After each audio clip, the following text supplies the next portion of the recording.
previously before. Okay, so today's session, we're going to target roughly around 1 hour to 1.5 hours.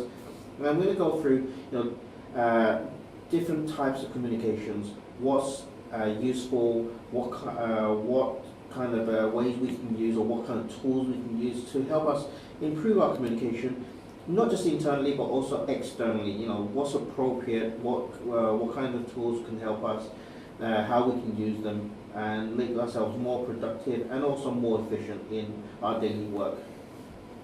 Okay. Okay. Thank you, Peter. Thank you, Peter, because I forget to unmute my mic.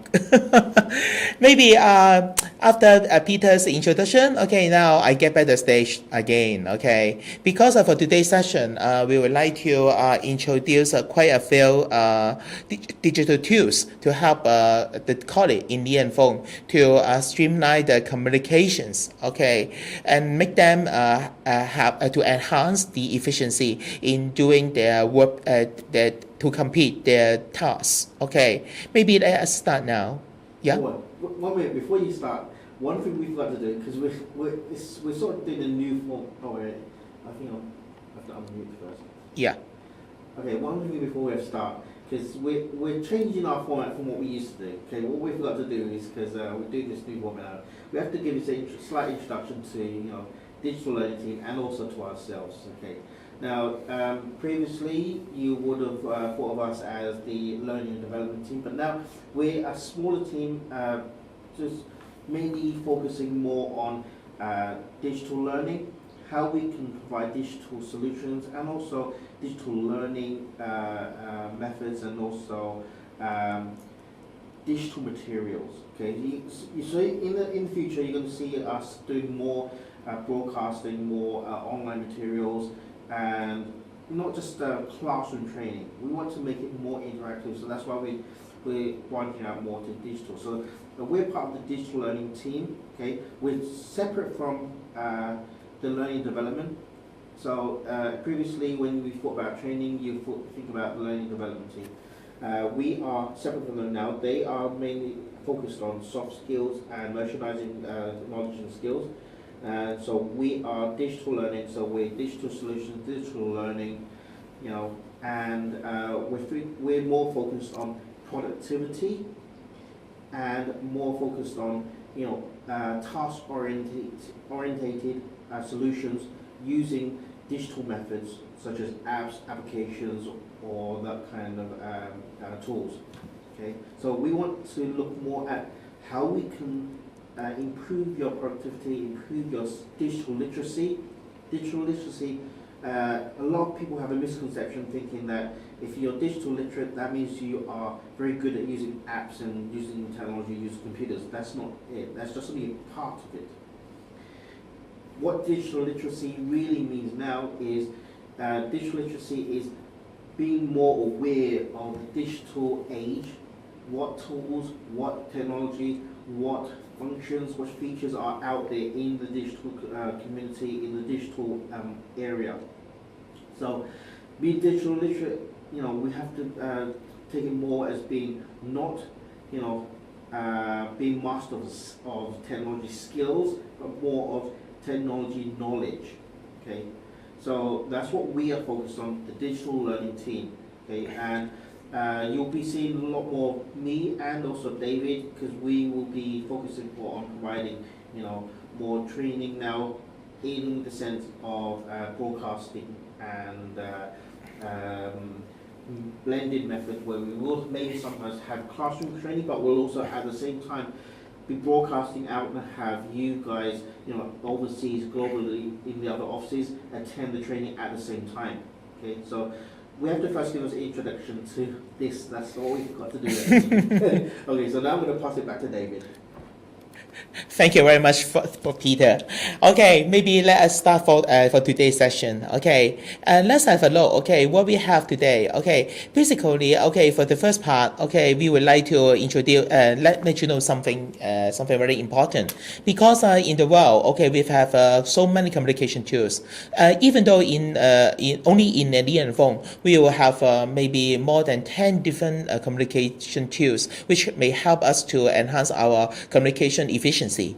Okay, so however, before we can start to introduce the usage of those tools, we would like to let you know if you would like to use different tools, then what should you need to consider at the first place. For example, you need to first of all to consider what messages you want to disseminate to your colleague. For example, it is for internal sharing or for external sharing. Because for internal sharing, maybe you should select some private platform to share it. Because for internal sharing, maybe you will share among the Li and Feng colleague with some confidential or sensitive information. Then you better use those proprietary sharing system inside Li and Feng. However, if you would like to do have some external sharing, maybe share those files or maybe some information with those external party, or if you would like to do something like promotion to other external parties, then you better select another tools. However, for those tools to share with those external parties, maybe the security may not be that high. For example, in the world, most of the people would like to share with the external party with Google Drive and Dropbox. However, these are good tools. However, the security may be not that high. And the second thing that is about the confidential and public. Basically, I have already mentioned. What in the I have already mentioned about it. And the third thing you need to consider is whether you would like to broadcast the message or have a narrowcast the message. Basically, for broadcasting, I think most of you will know, what is broadcasting. Like those television programs, they transmit information through the atmosphere. Then what we so call is the broadcasting. However, now in the internet world or maybe in the digital world, broadcasting maybe we will apply in using YouTube or maybe iStream or Ustream, this kind of broadcasting channel in the internet. However, for this kind of platform, the beauty for this platform is like that. The first, this platform is free of charge. Most of them are free of charge. And also, even though if the more participant to read your program or watch your program, then you will get money from the platform provider as well. However, for those information, you are not you will no longer own the patent or maybe the copyright of the content. So if you use this kind of tools like YouTube, iLive or Ustream, you need to pay attention, because once you use those use this channel to broadcast the content, then you are no longer to have the copyright of the content. Yeah. Like, for example, have you ever noticed in Facebook? Lots of people like to post their pictures on Facebook. But a lot of people don't notice that in the conditions and terms of usage of Facebook, once you post anything or save anything into your Facebook account, basically that is signing away the ownership of your pictures, your photos, to Facebook, so they can actually do anything they want with those images. Even though you can those are pictures I took, I'm sharing them, I control them. Actually, you don't, because actually once you post it onto their server, you've actually signed away your ownership of those images. Thank you. So, if you have some information or maybe have some video would like to share among the Li and Feng colleague, I think we will suggest some narrowcast platform for you. There's a good news for all of you, that is because in the foreseeable future, the ITS, the Li and Feng ITS will launch a new platform for all of us. That is O365. In O365, we have a platform for narrowcasting sharing that is called the Stream. Because the ITSA, we may use this platform to share those videos among the Li and Feng colleague in the upcoming future. So at that part, I will have give you some insights at the end of this session as well. So I think all of you will know, okay, what criteria you need to consider, okay, in selecting different digital communication tools. Now, let's start. Okay, what happened now? Okay, so have a look. Just guess. Okay, you are a colleague in Li and Feng. Okay, you get back to the office. Okay, 9 to 10 o'clock during this period of time. Most of you will do something like do the planning, right? To plan what you should do today and what you should do in the upcoming 1 week. Okay. However, in the old time, you have no tools. Okay, for you to plan your schedule, or maybe you have no plan to plan your project. But now I can tell you, okay, in October, ITS will launch a new platform to us. That is O365. In the O365, we will have planner for you to plan your project and also your schedule. Okay, maybe let us have a look on what can we do, okay, in planner. Okay, now I will share my platform to all of you first. To share my desktop. Share my desktop. Any questions so far? Everybody clear? Seems no question.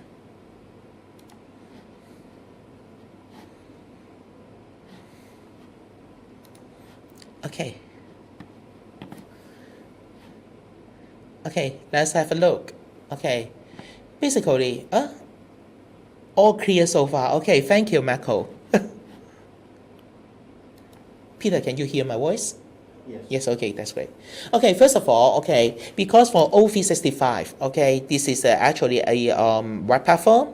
Okay, you may use this web platform anytime, anywhere. Okay, first of all, you just simply type this URL, office.com, and press enter. See what happened. Basically, if this is the first time, okay, you use the office.com features, okay, at this time you can see at the top right corner you will see an option called the sign in, right? Okay, just type click the sign in link here. After that, it will prompt you. You will have this login. Okay, if this is the first time for you to log in to the office.com, you just simply click the use another account. And at that moment, then the system will ask you for your login name and password. Basically, because of Li and Feng has already purchased the O365 accounts for all the Li and Feng colleagues. So you may just simply type in your login name and password, okay, in the login name and password field of the office. For example, for David, okay, because my email address is davidman@lifeng.com, I may just simply type in davidman@lifeng.com. And then after that, then the website will bring me till here. Okay, over here, it will show you the LF digital platform. And over here, please type again your login name with the it should be the email account. Okay, for example, my email account is davidman@lifeng.com.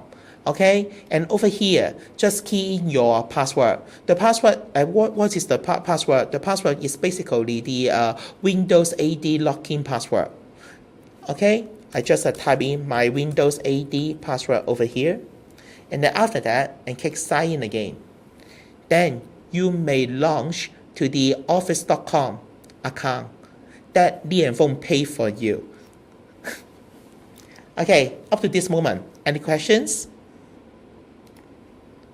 Okay, basically you now have Office available for any way you want to use it. So originally, all you'd be able to do is use Excel, Office, PowerPoint, Word, Outlook at the office. That was it. And if you want to use it at home, say for example you want to check up something on your Excel or you want to make some changes.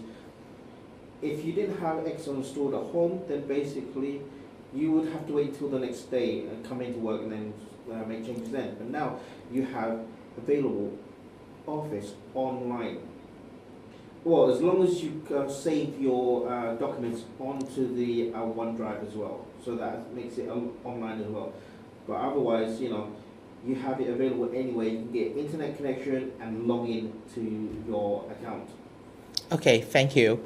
Okay, actually, okay, as I mentioned before, we have as Peter mentioned, we have so many different tools over here.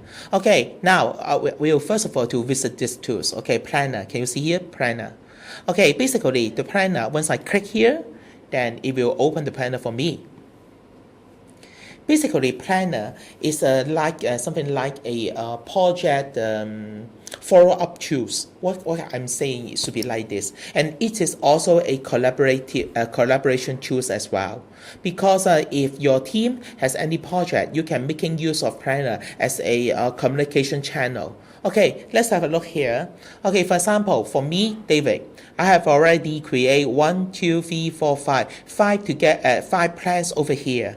Basically, you may treat these plans as a single project. For example, whenever you have a new project, I think you better to create a new plan. Okay, just have a look here. Can you see here on the top left corner?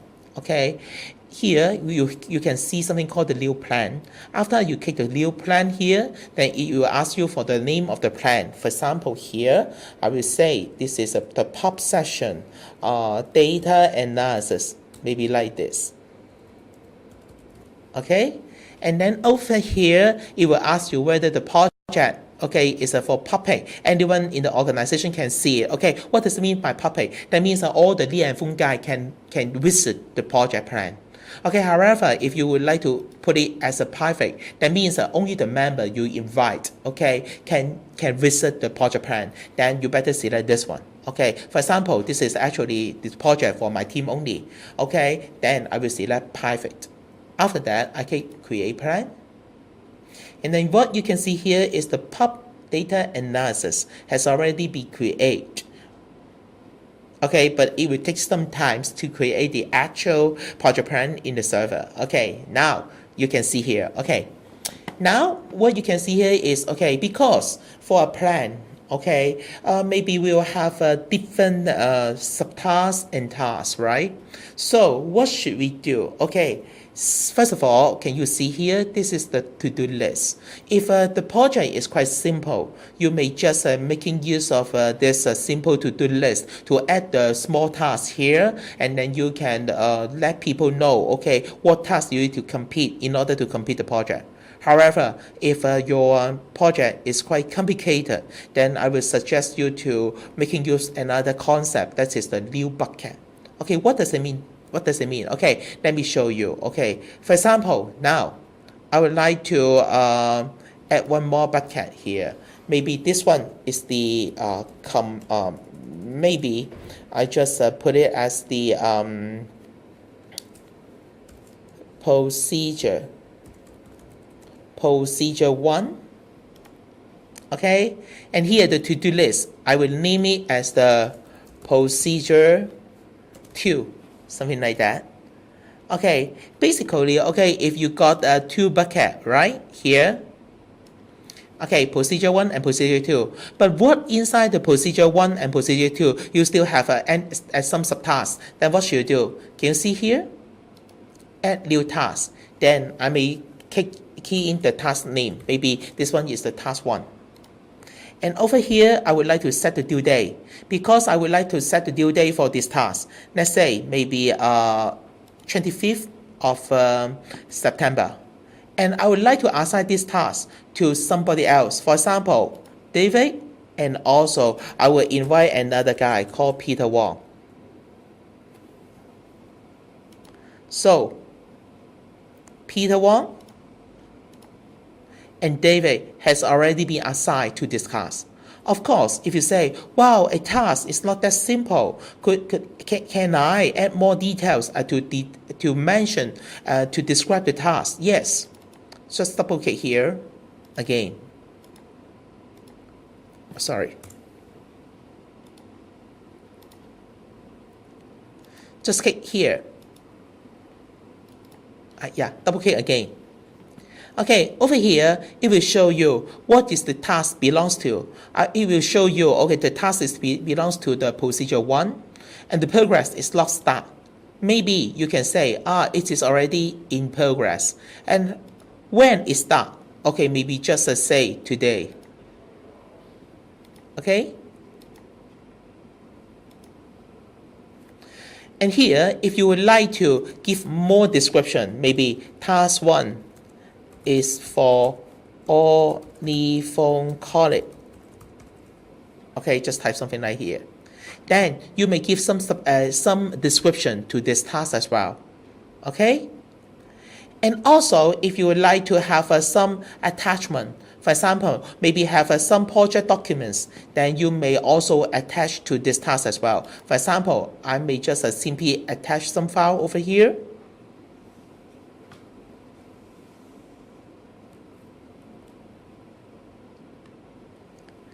Let's say maybe this is the file I would like to attach, a PDF file. Then the PDF file has already attached this task, and this PDF file will share among the project team members, for example, like Peter and David. Okay, that means in the upcoming future, if you have some project need to handle, then you can making use of the planner to chop a large project into different buckets, and different buckets will have a different task. And different tasks, if you would like to share some document or maybe have some conversation with each others, then you can making use of the planner to communicate. Okay, for example, in our team now, we use some similar tools as well. Okay, basically that tools is for our weekly meeting called Trello. Okay, what is the purpose for Trello? This is very simple. Before the weekly meeting, we can ask the colleague of our team to update their project plan. Then what we do inside the meeting, then we just follow up the task one by one, and then we can save time in having the weekly meeting as well. So this tool is very efficient. Okay, for you to plan your project and also to communicate with your project team member about the task and the progress and share document as well. So that's why we would like to introduce this planner to all of you. And also the last thing I would like to let you know in the planner is this about the chart. Here you can see a chart here. What does it mean? This is basically the dashboard to show the progress of your project. For example, here, at least you can see David and Peter has 2 projects which are in progress as well. See here. Then you can have a look and maybe have an overview by means of this dashboard to know the progress of your project and the efficiency of your project team member as well. Okay, this is actually a very great tool.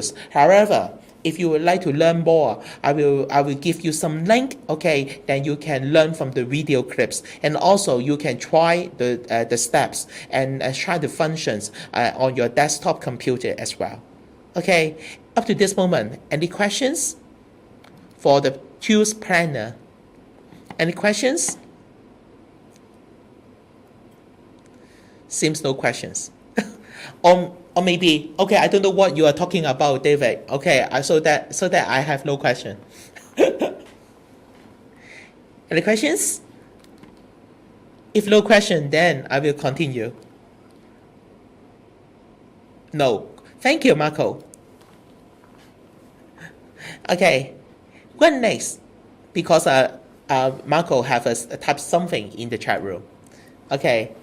Okay, what next? Okay, because after you plan, okay, have a project plan on the planner, then what next? Then most of the time I need to check my email. Basically, checking the email is basically the mandatory task, okay, that all the DN college to do, right? So I will not teach you how to check your email. However, from now onward, okay, if you have your mailbox is full, okay, in the old time, what you should do is to archive the email into your machine, okay, right? However, your machine got only limited storage space, then what should you do? So that's why from September onward, basically the ITS has already launched new features for you to do archive. That is the online archive email. Do we know what the current mailbox size is right now? Our current mailbox, Yeah. wow. We should not tell people about the mailbox right now because according to ITS the information, we should have 50 tier, right? As I can remember. You sure? 50 gig, 50 gigabyte.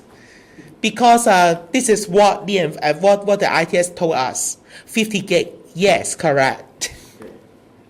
50 So gig. archive that in that term has the definitions changed. Okay, so apart from doing backup, because we have so much space now in our mailbox, okay, it's more to do with backing up emails that we find important. Not just doing a total backup, it's more about keeping email that you want to save, important email that you want to save. Okay. Okay, maybe let us have a look, okay, on what is online archive, okay. Basically, the concept is totally different from before because in the old time, we will archive our email in our desktop and computer. Okay, however, now we will archive our email in the online archive server. Okay, over there, we have unlimited storage space. Okay, this is what ITS say. Okay, very powerful actually. Okay, first of all, have a look here because after you got the online archive features, you can see here. If I scroll down, can you see here? You will have one more mailbox called the online archive. For example, because this online archive mailbox belongs to David Mann, so it will show you online archive davidmann@layphone.com, right? So, how to use it? So, even though IT says unlimited space, do not take that as a cue to dump all your emails in there. Okay. So, okay, maybe let me show you how to do it. Okay, basically, for example, here, I've got here the inbox, right? Out here inside the inbox, I've got the Google Alert web-based message, right? Something like that. This is the folder. Maybe I do this because all the email, okay, from my ITS help desk, I will redirect to this folder. Maybe I would like to keep this folder clear, okay, by means of using the online archive. Basically, okay, for the help desk, this folder, okay, if you right-click this, you can see here we got the properties, right? After you click the properties, then over here you can see the dialog box. You can find something called the policy. Okay, basically, can you see here? Okay, you've got here over here got something called the online archive section, and here by default the policy will follow the parent folder. So over here I would like to choose it. Okay, maybe 30 days. Okay, what does it mean by selecting 30 days? That means for those email, if I keep inside the help desk folder for which if more than 30 days old, then it will automatically archive to the online archive server mailbox. Okay, this is the mechanism the system will do for you. Okay, however, after you apply this policy to the server, it will take not more than 7 days, okay, to apply the policy. Peter? Yeah, so to clarify it, the setting that you choose here is it should be based on the receive date of the email. Yeah, receive date, so correct. once you receive the email, it has in the list you can see it has a receive date. So any emails that are still in your mailbox, or still in the folder that you set the criteria for, 30 days after that, it'll automatically move over. Oh, can't see the policy tag? Policy tag? Oh. Share the So screen. you see a general homepage permission synchronization? Policy. Well, quick question. Has your office upgraded to the new office? The new Outlook yet? I think Maybe I not all switch. of them have upgraded yet, or is still in progress of I need upgrading? to. Okay, just wait a minute. 2016 Outlook 喎已經係 They have already upgraded to. Okay. Let me. Okay, maybe. How, Lin? Okay, your mailbox is, you cannot find the policy tab inside your Outlook 2016, or you can't find it, right? So you right click on the folder like David and choose properties, yeah?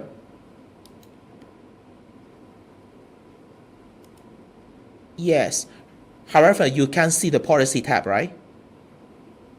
Okay, then. Can you give a presenter so we can have a quick look at her desktop? Yes, maybe Lin, I would like you to share your desktop for maybe Lin. Okay, maybe you just send me an email. I ask ITS to follow up for you because this is a little bit abnormal because as I know, they has already launched the online archive services to globally by September. Okay. Auto archive. Okay, basically, you should. Okay, this is abnormal because the auto archive has already been switched off. Yeah, not continue. It has already discontinued. Yeah, because with the new 365 Outlook, basically it should be called an online archive function now. So maybe you just send me an email, or maybe I just give your name to ITS help desk, and then let them to solve the problem for you. Yeah, because it could be that the Outlook has been updated, but your mailbox may not have been updated correctly. So, Is it? Yeah, if you can give us a screenshot, we can double check with IT.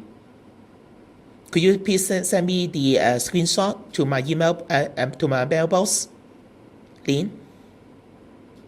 Okay, thank you very much. Anyone else? Okay, anybody in the chat room here won't have the online archive session here inside the help desk property dialog box. Anyone else? No. Okay, then we'll continue. Okay, thank you.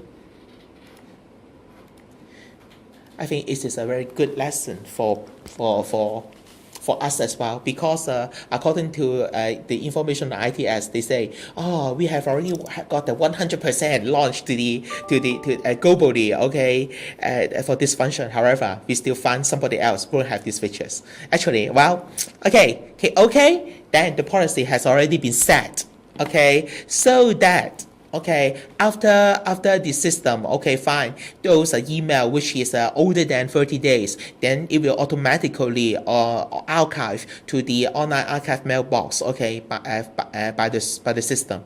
Okay, I think this features is very useful because at least we are no longer need to bother about okay whether we need to archive the mailbox or not because all the stuff will automatically archive for us. And also one more thing that is very important. Yeah, maybe Peter. Because it's doing auto archive, one thing you have to remember there is it doesn't care what the email's from. Okay, it's based on which folder you set the auto archive on, and it just bases it on the date. So after 30 days, for example, or the receipt date, it will automatically archive. So what you have to do is, occasionally go and check your archive to see what emails you actually want to keep and what you don't want to keep. So just delete those ones. Okay, because it's not going to filter the emails for you. It's only based on the date that you received the email and then auto archive it. 係啊，阿 Limo 啊。Okay, I will help you to ask ITS help desk to help you, Lin. Okay, another beauty for the online archive is like that because I think most of our colleagues, including participant here, that you will pay attention to the email of Lian Feng. Okay, sorry, you will. you will check the mailbox, okay, of the company, okay, around the clock, right?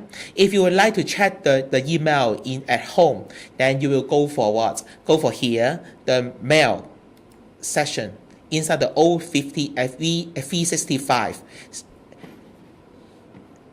website.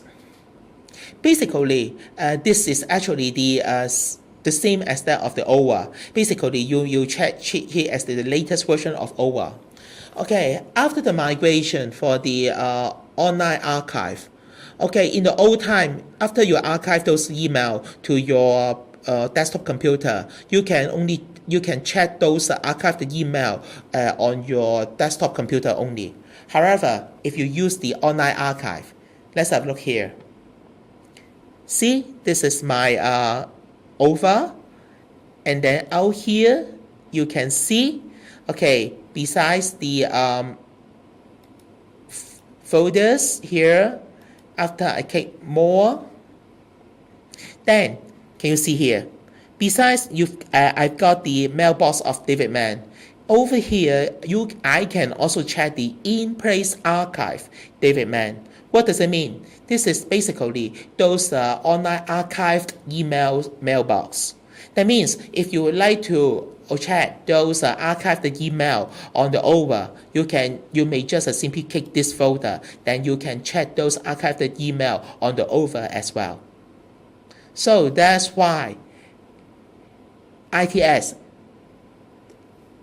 enhance the system by online archive, which may help us to enhance our efficiency. At least you can check the online archive, those are archived email with the web pages. Okay, basically up to this moment, any problem, any questions? Any questions? Okay, great. Now, let's have a look on another topic. Okay. Okay, after the email, okay, you have already know, okay, what is online archive email, and also to set the online archive policy already, right? And then what next? If you would like to have sessions, okay, like that in maybe have a meeting with your colleague. Okay, maybe you need to have a face-to-face session with your colleague. Okay, then what should you do? Okay, in the old time, okay, you need to call the receptionist or maybe call the CS department to ask them to reserve a room for you, so that, okay, you can have a room for meeting. Or maybe have a VC room to have VC to have a video conference with those overseas colleagues. However, now we have already introduced new features. That is actually the room booking system, okay, in the MS Outlook. Okay, maybe let's have a look on how to making use of the MS Outlook to do the room booking in Lian Phone. Okay, let's have a look.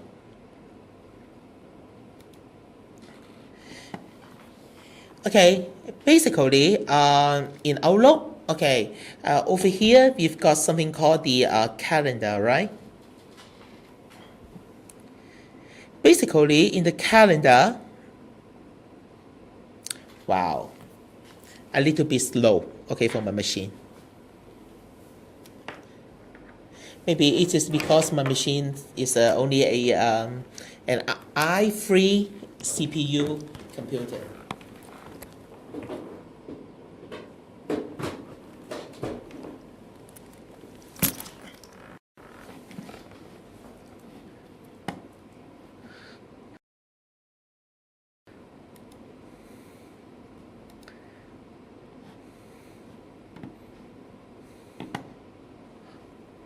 Okay,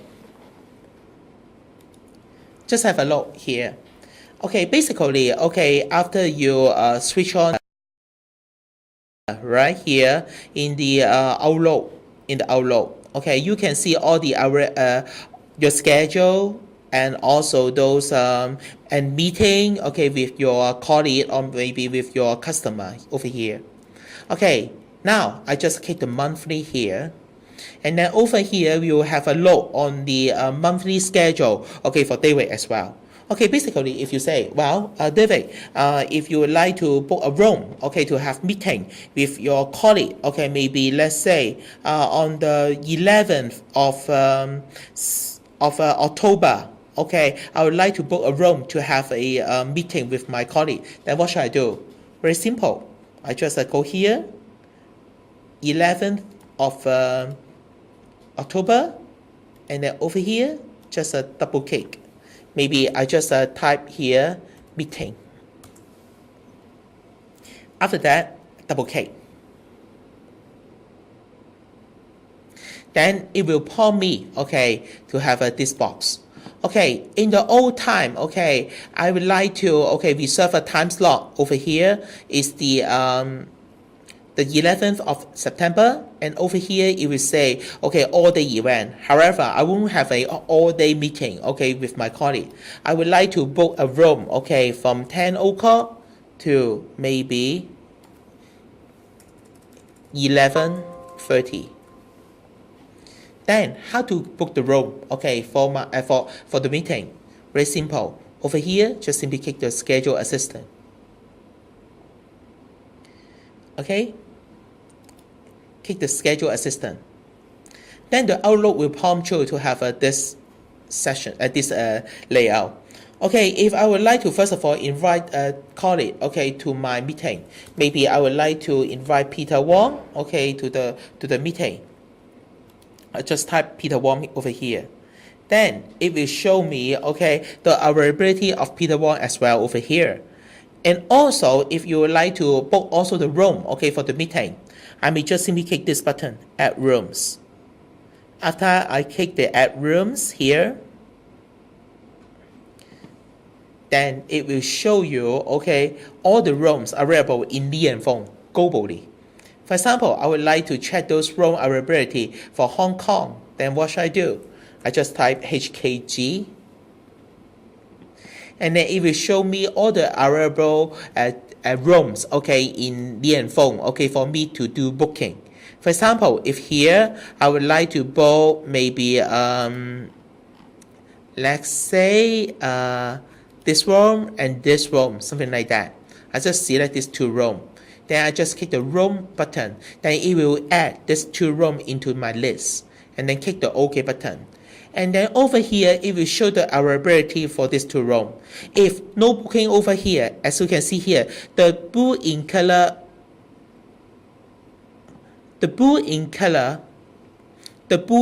color selection over here, it will show you the availability for these two rooms. See whether it is available for you to do booking or not. Okay, if you find that you would like to book this time slot, you may just click the meeting room and select the meeting room over here. Then after you click the send button, then this room will book for you. However, if you don't want to book this room, just click uncheck the chat box. Then this room will not be booked. Okay, after you click the send button. Yeah. Regarding the range that is being shown on the screen, the blue area, okay, that is based upon, if you look at down the bottom of this, there's two fields, start time and end time. Okay, so that blue range is based upon what you selected down here. I think maybe choose a date to show them, for example, a date where you've actually got appointments of that, so you can see how it looks like if somebody's not available or okay, available. No problem. Maybe I just simply add Hive. Yeah, or maybe, for example, today. Guatemala. Guatemala, also London and Shanghai, so they're being used right now. Those are not cities; those are names of our meeting rooms.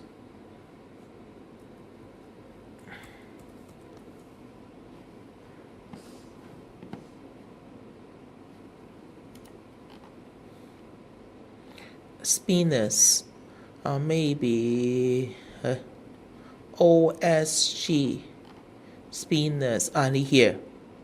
These rooms, yes.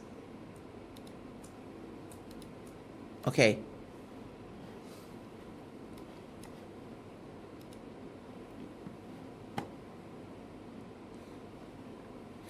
it will show you, okay, like here. As you can see here, okay, you can find it, okay, for the room over from the time period 10 o'clock to 11 o'clock. Okay, for Bangladesh room, this one is Bangladesh, right? I have no idea. Okay, Delhi, Rome, Delhi, and Rome. This room and this room, Guatemala, Jakarta, and Rome, Shenzhen as well. Okay, which are not available. Can you see this? Okay, so then you will know the time schedule for each room's booking. Okay, from the system. Okay, this is actually very useful for you. Okay, to have a room booking for the meeting as well. Okay, this is a very useful features in Outlook.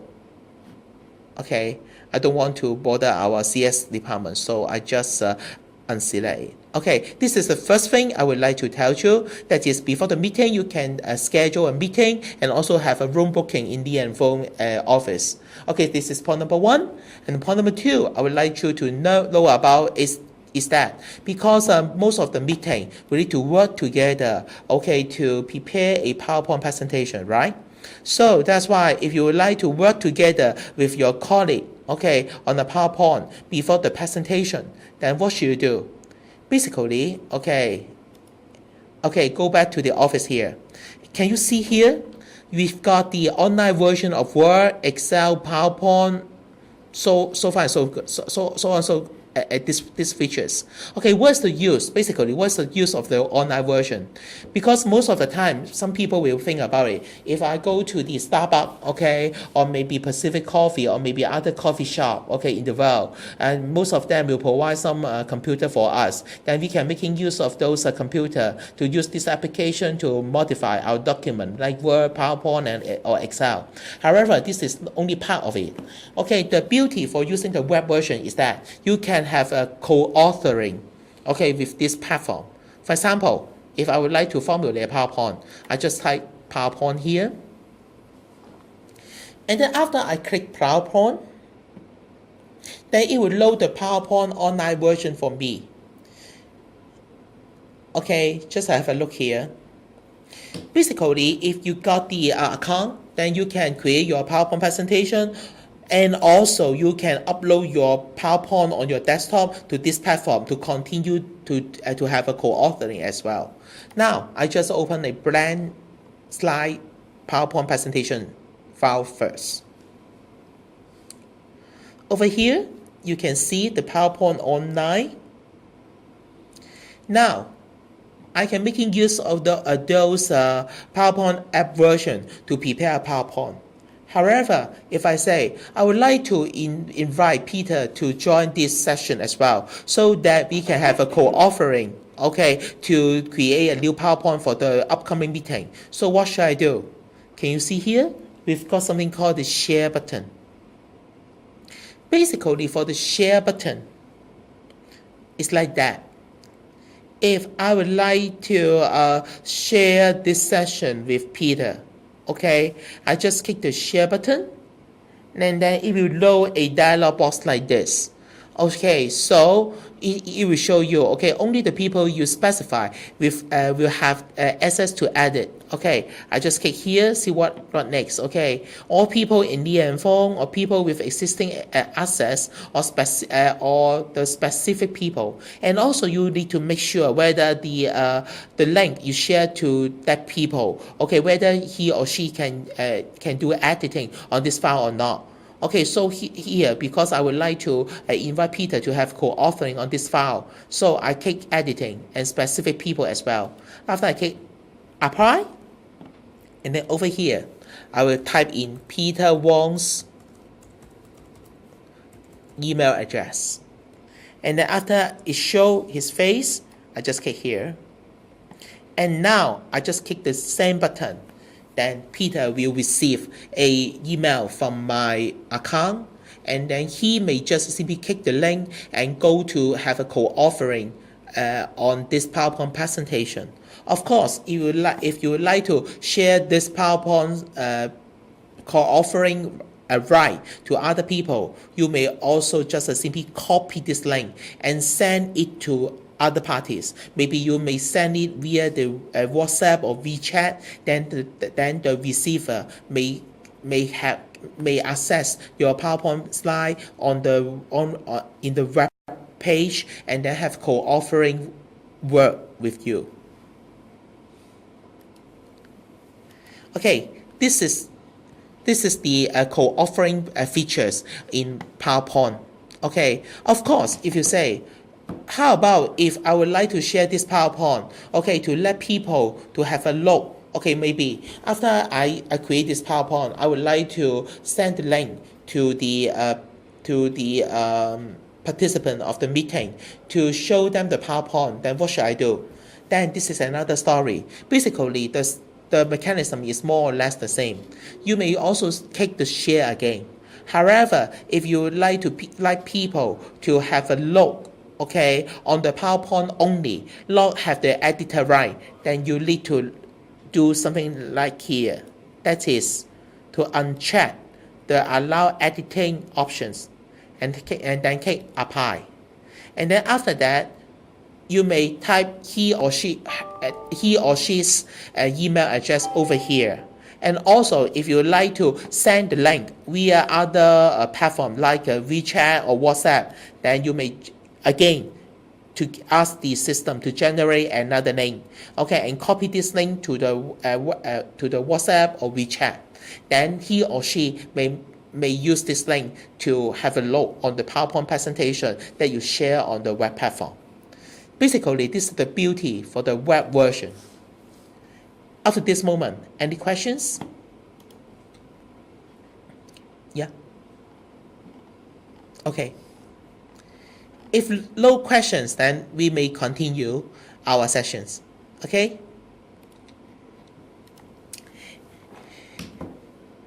Basically, we have already go through how to book have a room booking, and also how to have a co-authoring on the Microsoft PowerPoint, right, with the web platform. And now I would like, and also if you would like to have the online session, you may just send them the link, then people may have a look on the PowerPoint as well. However, if you say after the session is end, then I would like to get back those, keep those online documents. Then what should I do? Okay, basically in O365, we have several tools are very useful. One of the tools called the Onedrive. This is actually the most powerful tools, that we can use in O365 as well. Okay, maybe let me show you, how to making use of it. Maybe I share the desktop to all of you first.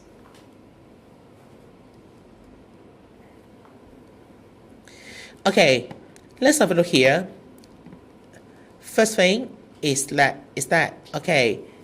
over here, you can again, if you would like to get access to your OneDrive, you may just go to the Office 365's website and click the OneDrive again. And then over here, you can see the content inside your OneDrive. As you can see here. I think most of you has already know, how to use the OneDrive actually. But, what I'm going to do here is to tell you one more thing. That is, besides using the web version, to upload your file over here for your own personal storage, but also you can use the app version to do something very special. Maybe let me show you. Basically, besides the web version, you still have the mobile app version, just like this.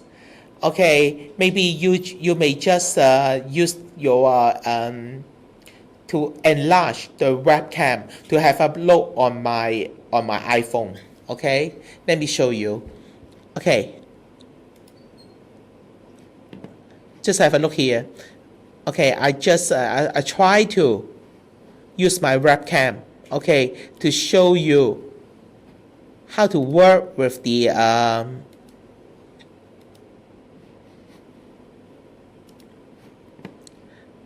Peter, I might unmute your microphone first because it keep on showing your webcam if I don't mute your microphone. Yes.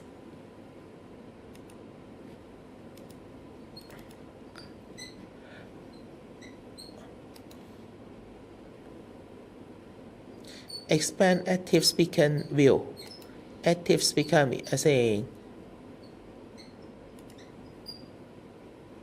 Okay, now just have a look, okay, on my iPhone. Okay, basically this is the app of Outlook. Okay, Outlook. Okay, for the Outlook, you can see here have a app button. After you click the app button, see what happens. It will have several options for you. Okay, at the end of the options, okay, you can see something called the scan, right? So I just try to click the scan option. After I click the scan option, see what happens. It will show me a camera. Okay, over here in the camera, okay, we have a 7 options for scanning business card, document, or the whiteboard. Okay, maybe I just show you how to scan the whiteboard. Okay, as you can see here, okay, in Peter's camera, okay, in Peter's camera, okay, he has already write something on the whiteboard. Okay, so I use my phone, okay, to take picture, okay, on the whiteboard. So after that, see what happened. Because in the old time, if you would like to take picture on the whiteboard, the images will not clear, okay, which will be framed in color. Okay, you can hardly see what Peter write on the whiteboard. However, now after I use these features, okay, then I may just click the upload button, okay, to upload to the OneDrive. See what happened.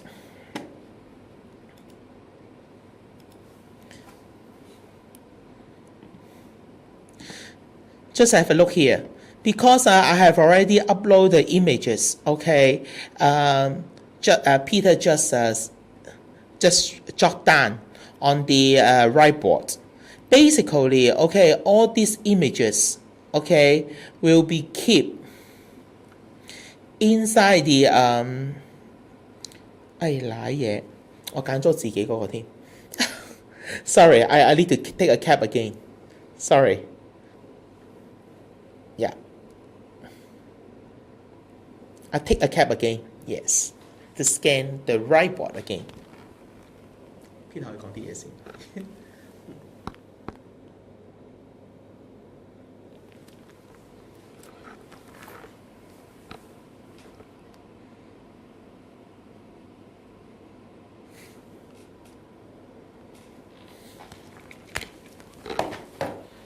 Okay.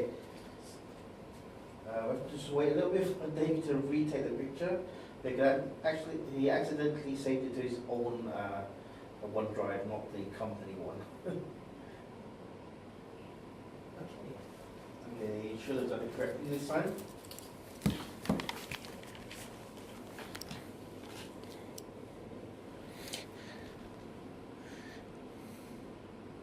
Because I have my own O365 account. Because I have already paid money for this account.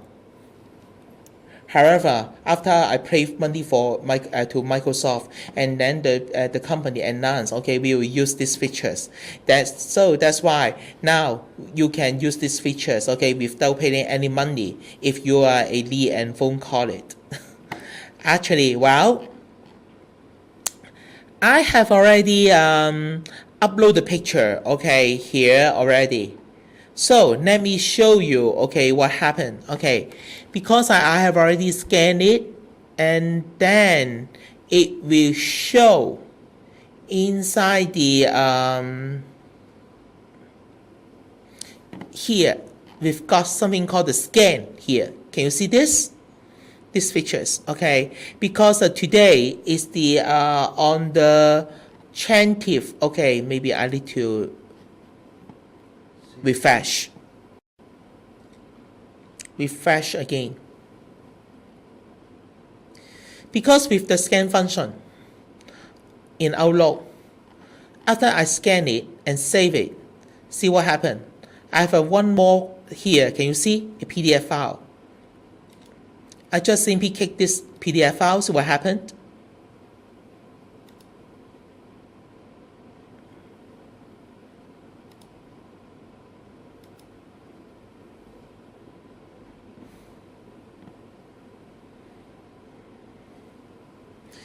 It will show you the images that I just captured from the whiteboard.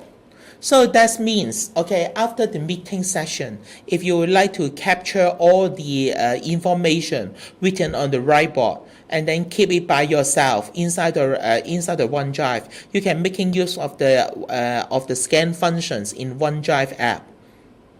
Okay, this is very powerful. Okay, because for those information you can clearly be captured. Because in the old time, even though if you just simply take a picture on the whiteboard, you cannot read those wording or drawings clearly on the whiteboard. Okay, however, now with these features, you can capture the whiteboard very easily. Is it clear? And also, it will automatically upload to your OneDrive for your personal storage. This is very wonderful, powerful tools for that in O365. Okay, up to this moment, any questions? Yeah. Also now, if you guys save to your own OneDrive directory in the office, the company one. If, for example, this information is something that you want to share, for example, with the other members of the meeting, then all you have to do is just, highlight the document. Right now, you can see on the right-hand side it says only you, but you can share this and just share it out to the other members. Click on the share. Well, right-click on the document first. Click on the share, and then just again select the email addresses of the people you want to share the document to. Just like this. Okay, if you would like to send email to send to peoples, okay, you may just right-click this file and click share, and then over here just click Outlook, and then it will again open the Outlook online version for you, and then you may attach the link, okay, in this office in this mailbox, okay, and then send it out to the other participants. Okay, because the beauty for using the OneDrive to send out email for internal colleague is like that. Because in the old time we will have a limitation to the mailbox attachment, but now we also have a attachment limitation. As I can remember, the attachment limitation now it should be 32 megabyte. As I can remember, it's 32 megabyte. But now if you just put those files in your OneDrive and then send out the link to share those files with those Li and Feng guy. Okay, there should be no limitation for the file size. So that's why I would like to introduce the OneDrive to all of you. This is one of the question, one of the benefit. However, but one thing I need to remind you is like that. For the sharing of OneDrive in Li and Feng, okay, because of the security and compliance issue, up to this moment, the sharing is not available for those outsiders. That means if you would like to send out email, okay, and share the links, okay, of the Li and Feng OneDrive, it is impossible to share it with those supplier and customer. Okay, you can only share with those Li and Feng. Is it okay? Okay, this is right. You share with anybody inside Li and Feng. It doesn't matter which office, what country they're in. As long as they're in the Lean from Outlook network, you can share it. Yeah. Okay, up to this moment, any questions? No questions. Okay, great. Hey, in the chat room, clear. Okay, Zoom say clear. Great. But the thing is, okay, up to this moment, you say clear, that's good. However, this is highly recommend that, okay, you better try those application after this session. If you don't try those tools, this is no use. Okay, so that's why after the session, I may send out some link for you to revisit those features. And also, I have already record this session as well, so that after this session, you may use the video to do revision as well. Okay, so also work for, yes, correct. Also work for Android as well. This is very important because if it won't work for Android, I think 50% of us can't, in the phone can't use these features. Oh, also mentioning, well, mobile, not just Android, mobiles. You know, Mobile. iPhones and Androids. With the new 365, you can also access that on your mobile devices. Just install the applications, and then you just log in again with your ID and password, and you can still access that. You don't have to use a computer if you don't have one available. If you have an iPad, an iPhone, Android device, tablet, whatever, as long as you install the apps, which are usually free, okay, you can just log in, and you can also use your, you access your documents, your programs from the 365 on that as well. So it does really mean that you can just do your work anywhere, anytime, you know.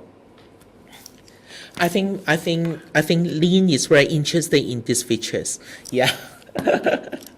Basically, I'm still looking for see whether these tools can recognize the content of the business card or not. But up to this moment, I find that after scan those business card, those text okay on the card can be searchable. I think up to this moment, maybe this is not so powerful in scanning business card. But for scanning the whiteboard, I think this is the best tools in right now. Okay. Okay. The main issue really is because the scanner is still treating it as an image. It's not doing any OCR stuff. So yes. That's why you can't search yes. characters. Because as I know, if because in Onedrive, it also code themselves can scan business card, but don't misunderstand it. Because scan business card, that means they can scan business card clearly. It doesn't mean they can they have an OCR to recognize the wordings. If you really want to recognize those wording on the business card and keep them as a record, I will introduce another app to all of you. That is CC card. But okay, I just type it here, CC card. But I will not go through this app, okay, in this session. Okay, CC card. Okay, any questions? If no questions, then I would like to share something very special to you. That is okay because now I think most of you has experience in visiting to YouTube. Okay, for entertainment or for learning or for search and research for information. Okay, that means okay most of our information nowadays should be in videos, right? However, now okay if you would like to create a video clips, then what should you do? Because if you would like to use some very professional video production tools, then it will become very time consuming, and also you need to have a very powerful PC in order to create a video. So, any way for you to create a presentation video? Yeah. Also a lot of money. Yeah, costs a lot of money. Licenses cost a lot for those professional applications, and in most cases, your divisions will probably not pay for it. Yes, especially for those computer, for hardware also, because if you buy a hardware for video production, you need to have a very powerful display card as well. Let's say, for example, for the Mac Pro, right? Mac Pro, that this is especially designed for video production. The cheapest version it costs 24,000 Hong Kong dollar. It's crazy. That's about how many US? Is it? I think it's around 3,000 US dollars. 3,000 US. Yes. 3,000 US is crazy. So, any solution, okay, for limited resources for your division. Okay, I can introduce two tools for you. I'm going to introduce two tools. Okay, the first tool is PowerPoint. Okay, and the second one is the Adobe Spark. Okay, maybe let's have a look on the PowerPoint first. Okay, hurry. Okay, for PowerPoint. Okay, for PowerPoint. Basically, the web version can help you now. What we need to do is the desktop version. Regarding online versions, as David mentioned earlier on, he paid for his own version, own subscription of 065. Now, I'm using the Office license, right? So that when I go into the online version, I actually see that there are some functions are missing on the screen. There are things that I can't do that he can do because he's got the paid version. Okay, you can do all the basic stuff, but any special effects, special functions like that, they are not available on the version that we have available via the company when we use it online. Okay. I think if you pay for the online, if you pay for the subscription, Of course. Yeah, if you pay for the subscription, I think, does it download some kind of plugin onto your PC so you get full functions or something like that? Yes. Yeah. So because we Pay version and no pay version. Because I'm using the Office version, there's no plugin. I just directly use it online, and so it only has the basic functions. But basically, if once you get the full access to the Li and Feng account of O365, you can install the software on your machine as well for free because Li and Feng has already paid for you. As I can remember, after you got the O365 account, from Li and Feng, you can install up to 5 machine, 5 tablet, and 5 iPhone. For those Microsoft apps. Yeah, but they haven't announced it yet. It's not. Okay, sorry. Yeah. Right now, they're still, implementing it. Yeah, implementing. Yeah. Yeah, but once they officially say you're using the new version 365, then they should tell us, how we can install it at home, for example, so that we can use the full functions, anywhere on where we want to install. Wow, I suggest help this to you because it will help you all to save quite a lot of money actually. Anyway, now, how to make a video clips? This is very simple. For example, if you would like to capture some activities, for example, here. This is the PowerPoint.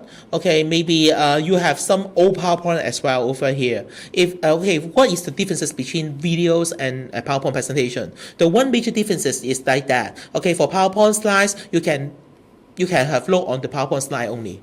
However, for videos, most of the time, you will have some narration or background music, right? So, how to make the narration? Maybe most of you may know it. Just have a look. Give you some insight here. For example, here you will have something called the slideshow, right? Over here, can you see what does it mean? That means that the record slideshow. That means after you click this, then you can record the slideshow. Maybe I record from beginning. Then what over here, I just click the record session. Can you see this? Then I say, record. And then 3, 2, 1, down count, right? And then over here, I just have a different color plan. I say, I draw some circle here. And here I also have a voice out, to talk something, right? I purple pen here to draw something, and describe something. I just use it as a whiteboard. After that, what should I do? Just click stop. Yes. And then click stop. Then This is already done, right?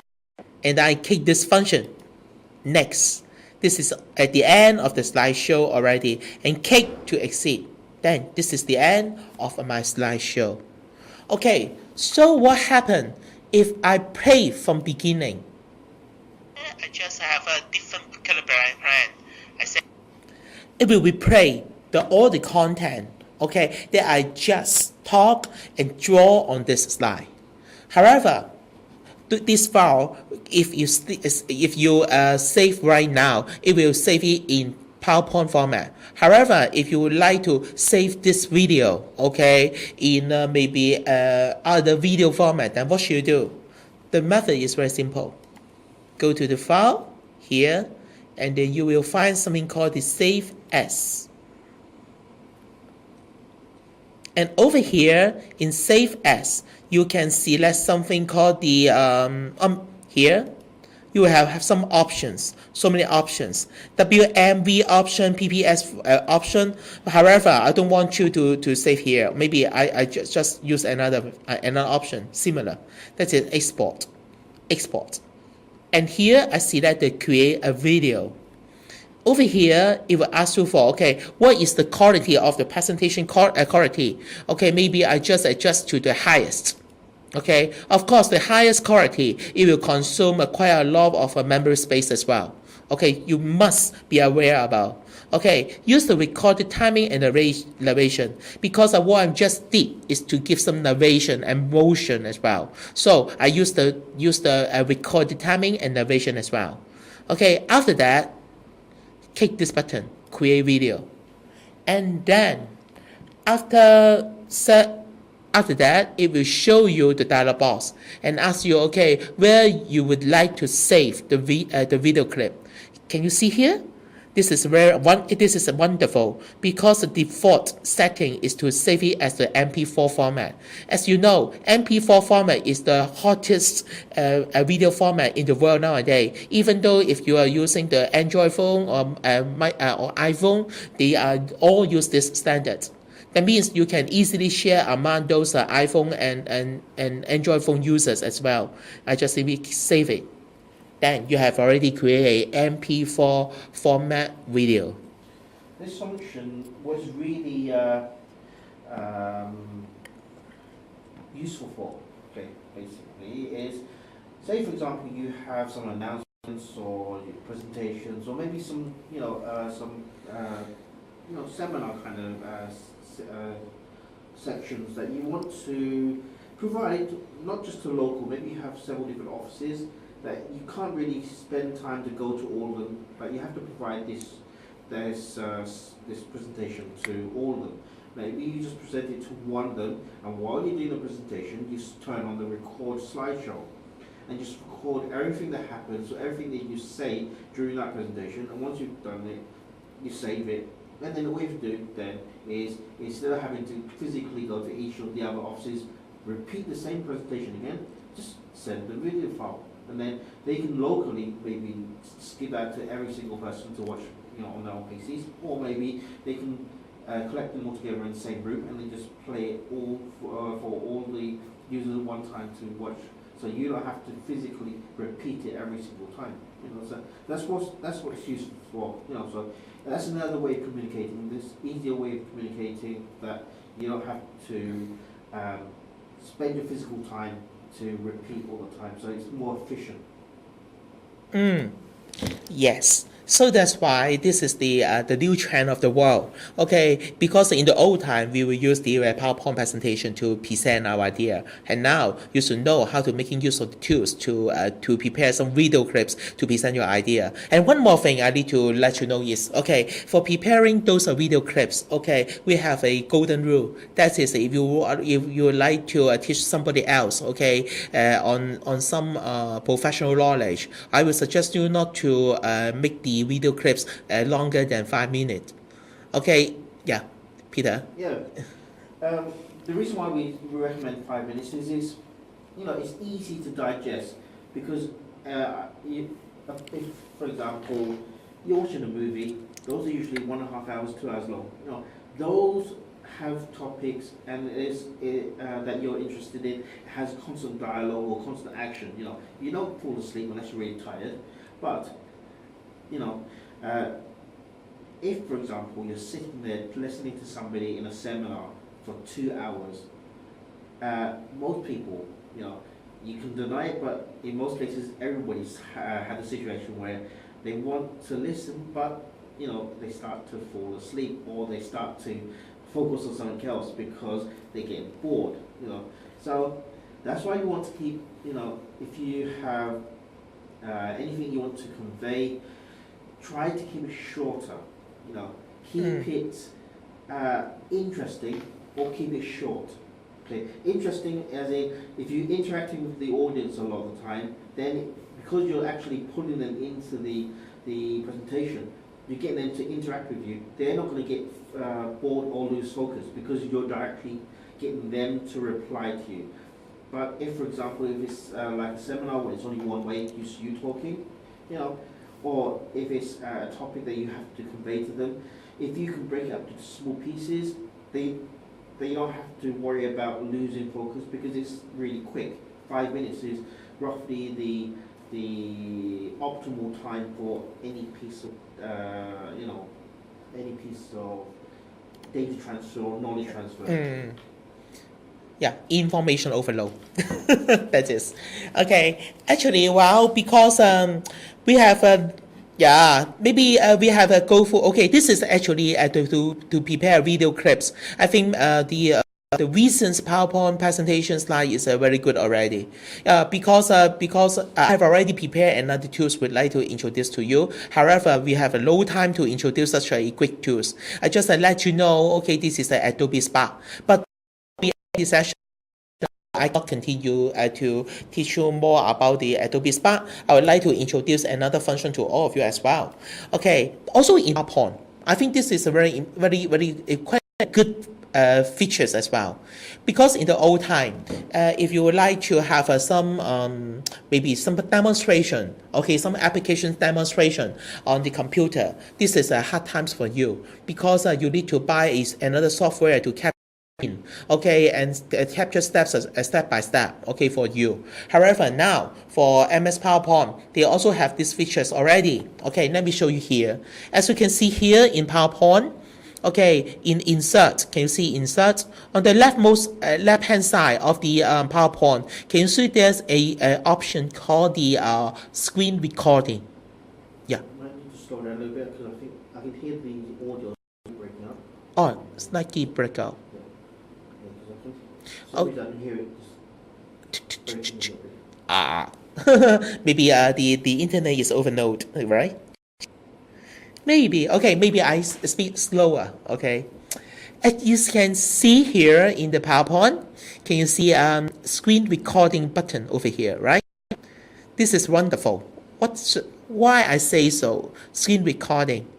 After I click the screen recording, see what happened.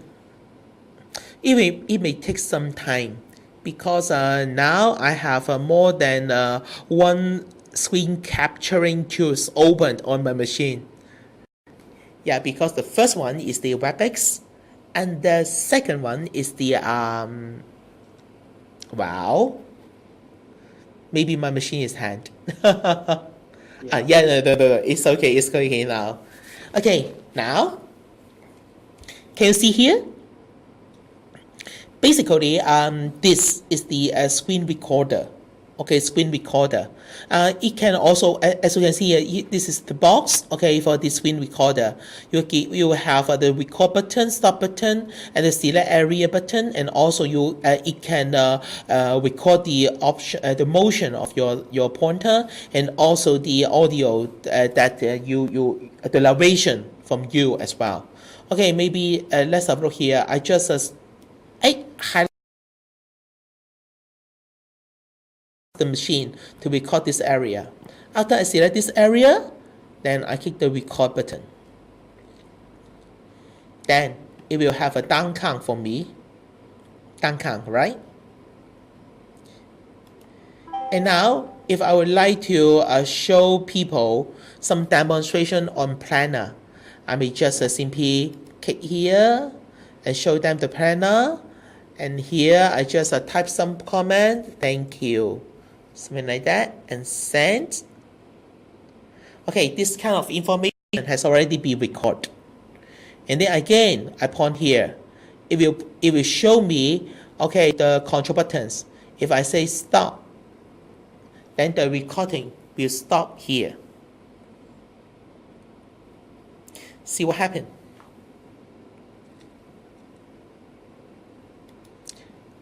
After I stop the recording, this video, okay, maybe the demonstration I just record will be insert inside this PowerPoint presentation slide.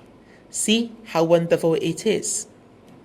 So now from now onward, you can make use of this two function to capture the activities on your monitor, on your computer, or even though you may treat the PowerPoint presentation slide as a whiteboard to present your idea, and then to share among other users with the PowerPoint, or maybe just create or turn it into a video clips and upload to some broadcasting or levelcasting platform as well.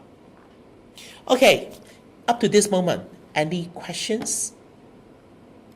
Any questions? Basically, PowerPoint is the last tools I would like to share with you. Any questions? Wow, it sounds no questions, Peter. Well, maybe you don't have any questions right now, maybe you can't think of any. But if you think of any later on, just feel free to send us a message either by email or maybe through the instant messaging. Just send it to us, Dave Mann and Peter Wong. Yeah, because maybe Peter, maybe we can also send them a survey form to ask them for the comment for this kind of session delivery, see whether they will have any other comments. Okay, because we would like to use by means of this technology to have more people get trained with those digital tools and apply this knowledge to enhance their work efficiency in different parts of the world. Yeah, and we also want to get more feedback from you, because that way, the more we understand the situation in your offices, what you need help on, what you already know about, that way we can help you more, give you more assistance, because we understand what you need. So if you can give us more feedback, that's good. Yeah. Okay, up to this moment, do you have any questions? Or maybe have us any comments, okay, for today's sessions?